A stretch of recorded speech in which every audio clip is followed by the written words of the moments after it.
चले प्यारे विद्यार्थियों, सर्किल पॉइंट यूट्यूब चैनल पर आप सबों का स्वागत है। आज रविवार को प्रत्येक रविवार के भांति इधर अभी 5-6 रविवार से आप लोग देख रहे होंगे कि हम लोग अनुच्छेद को देख रहे हैं, ठीक है ना। 10-10 अनुच्छेद हम लोग प्रतिदिन रिवीजन कर रहे हैं, क्योंकि अनुच्छेद एक ऐसा टॉपिक है कि आप याद करेंगे और भूल जाते हैं, ठीक है। तो हम लोग 10-10 अनुच्छेद प्रैक्टिस के लिए इसलिए लिए हैं कि आपके लिए महत्वपूर्ण साबित होगा, ठीक है। 10-10 याद करने में भी पता नहीं चलेगा और एक लंबा अंतराल के बाद वो आपके दिमाग में बना भी रह जाता है। तो हम लोग इधर जो रविवार को प्रत्येक रविवार को अनुच्छेद का सीरीज लिए हैं, उसी को चालू करते हुए चलिए आगे बढ़ते हैं हम लोग पहला सवाल पर। और हम लोग पिछला ध्यान दीजिएगा 75 तक देख लिए थे, 75 अनुच्छेद तक। आज उससे आगे जो महत्वपूर्ण अनुच्छेद है जो कि परीक्षाओं में बार बार पूछे जाते हैं या पूछे जाने की संभावना है, उसको हम लोग चलिए देखते हैं।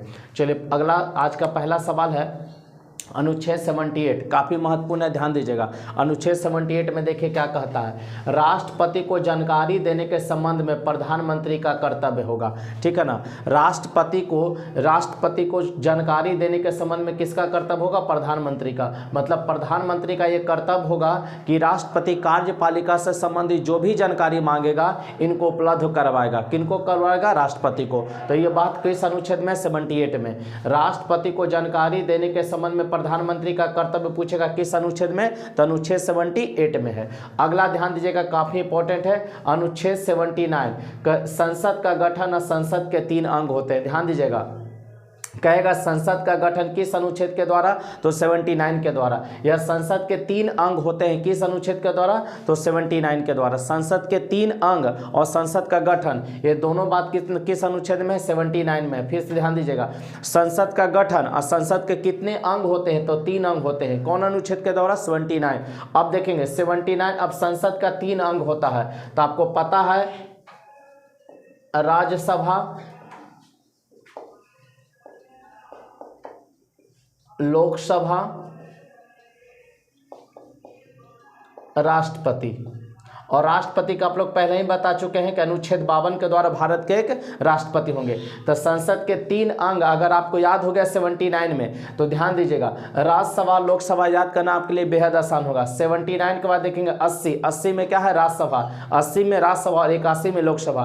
80 में राज्यसभा और 81 में लोकसभा है। अब ध्यान दीजिएगा 84, तो संसद सदस्य की योग्यता। संसद सदस्य मतलब लोकसभा राज्यसभा के मेंबर बनने के लिए क्या योग्यता होना चाहिए? ये अनुच्छेद 84 में दिया। संसद सदस्यों की योग्यता से संबंधित प्रश्न किस पर है? अनुच्छेद 84 पर है। फिर से ध्यान दीजिएगा 79 में संसद का गठन है और संसद के 3 अंग कौन कौन? राज्यसभा, लोकसभा, राष्ट्रपति। तो राष्ट्रपति का अनुच्छेद 52 आपको पहले ही बता दिया गया है। तो राज्यसभा कितना में? 80 में, और तुरंत 81 में क्या है? लोकसभा है।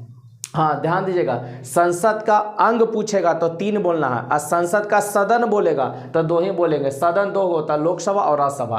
84 में क्या? संसद सदस्य की योग्यता है। संसद सदस्य के लिए क्या योग्यता होना चाहिए? अगला सवाल देखेंगे अनुच्छेद 85, बहुत इंपॉर्टेंट है। संसद का सत्र, सत्र मतलब होता है सेशन। सत्र को इंग्लिश में क्या कहते हैं? सेशन। जो सेशन चलता है। सत्रावसान, जो सेशन का समाप्ति होगा।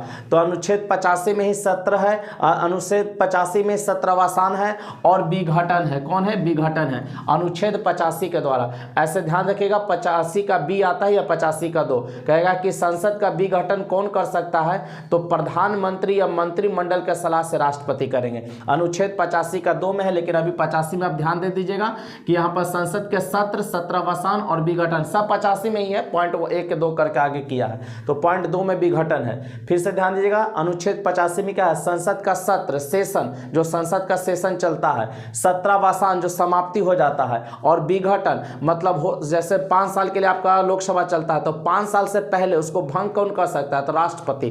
किसके सलाह से भंग कर सकते हैं? तो मंत्रिमंडल के लिखित सिफारिश पर या प्रधानमंत्री के सिफारिश पर राष्ट्रपति भंग करेंगे। अनुच्छेद 87 ध्यान दीजिएगा, अनुच्छेद 87 राष्ट्रपति का विशेष अभिभाषण। राष्ट्रपति का विशेष अभिभाषण कहेगा राष्ट्रपति का विशेष अभिभाषण किस अनुच्छेद में है? तो अनुच्छेद 87 में है। अभिभाषण को तैयार कौन करेगा? तो मंत्रिमंडल के मेंबर तैयार करेंगे।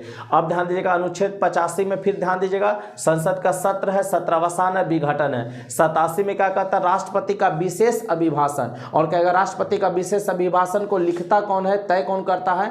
तो आप बताएंगे मंत्रिपरिषद के सदस्य करेंगे। अनुच्छेद 89 89 में ध्यान दीजिएगा, राज्यसभा का सभापति और एक उपसभापति होगा। 89 में क्या तक कहता है, राज्यसभा का एक सभापति होगा और एक उपसभापति होगा। तो कहेगा राज्यसभा का सभापति किस अनुच्छेद के द्वारा, तो 89 के द्वारा, और उपसभापति भी किसके द्वारा, 89 के द्वारा। अब ध्यान दीजिएगा, राज्यसभा का सभापति, ध्यान दीजिएगा, राज्यसभा का सभापति जो होते हैं वो भारत के क्या होंगे, उपराष्ट्रपति होते हैं, वही क्या कहलाएंगे, उपराष्ट्रपति। ध्यान दीजिए 89 में राज्यसभा के सभापति हैं और उप सभापति हैं, और जो राज्यसभा के जो सबसे मेन सभापति होंगे जैसे वही क्या कहलाते हैं, भारत के उपराष्ट्रपति कहलाएंगे। तो उपराष्ट्रपति का चर्चा बोलेगा तो अनुच्छेद 63 में, अनुच्छेद 63 में 63 में है। 93 में ध्यान दीजिएगा, लोकसभा का अध्यक्ष और एक उपाध्यक्ष, लोकसभा का अध्यक्ष और उपाध्यक्ष। 93 में क्या है, लोकसभा का अध्यक्ष है और उपाध्यक्ष है, लोकसभा का अध्यक्ष और उपाध्यक्ष है। ध्यान दीजिए, अध्यक्ष और उपाध्यक्ष, अध्यक्ष को स्पीकर कहेंगे इंग्लिश में, अध्यक्ष को ही क्या कहते हैं, स्पीकर। तो लोकसभा का जो अध्यक्ष चुनाते हैं और उपाध्यक्ष, वो अनुच्छेद कितना में है, 93 में है। अनुच्छेद 102 में ध्यान दीजिएगा, संसद सदस्यों के लिए अयोग्यता है, डिस्क्वालिफिकेशन। संसद सदस्यों के लिए किस आधार पर उसको डिस्क्वालिफिकेशन करेंगे, वो है अनुच्छेद 102 में। अनुच्छेद 102 में जैसे कोई पागल या दिवालिया हो, है ना, भारत का नागरिक नहीं हो, तो उस तरीके के व्यक्ति को आप संसद का मेंबर नहीं बना सकते हैं, उनके लिए डिस्क्वालिफिकेशन दिया गया, अयोग्यता दिया गया है। या मान लीजिए कि किसी व्यक्ति को सजा मिल गया किसी क्रिमिनल एक्टिविटी में, तो वैसे व्यक्ति संसद के लिए अयोग्य करार दिए जाएंगे। तो अनुच्छेद 102 में क्या है, संसद सदस्यों के लिए अयोग्यता है।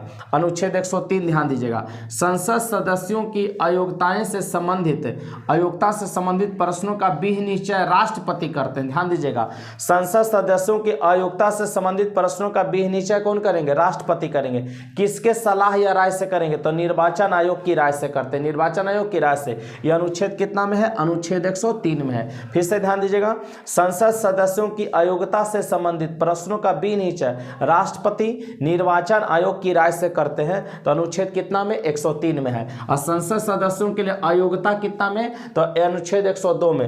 अयोग्यता बोलेगा तो 84 में, संसद सदस्यों का योग्यता तो 84 में, अयोग्यता तो 102 में। अयोग्यता 102 में, जैसे कोई लाभ का पद धारण कर लेता है अगर पोस्ट पर रहते हुए, तो उसे व्यक्ति को अयोग्य करार दिया जा सकता है। लेकिन संसद सदस्यों के अयोग्यता से संबंधित प्रश्नों का विनिश्चय कौन करेंगे, राष्ट्रपति करेंगे। यह बात 103 में दिया गया है। और ध्यान दीजिएगा, लोकसभा का अध्यक्ष और उपाध्यक्ष 93 में, राज्यसभा का सभापति और उपसभापति अनुच्छेद 89 में, 89 में। तो बच्चों 10 हम लोग आज प्रमुख अनुच्छेद को देखे हैं। अब अगले रविवार को फिर अनुच्छेद के साथ मिलेंगे, लेकिन 10 का डोज निरंतर आपके लिए जारी रहेगा। तो मिलते हैं हम लोग अगले वीडियो में, तब तक के लिए बेस्ट ऑफ लक। जय हिंद, जय भारत।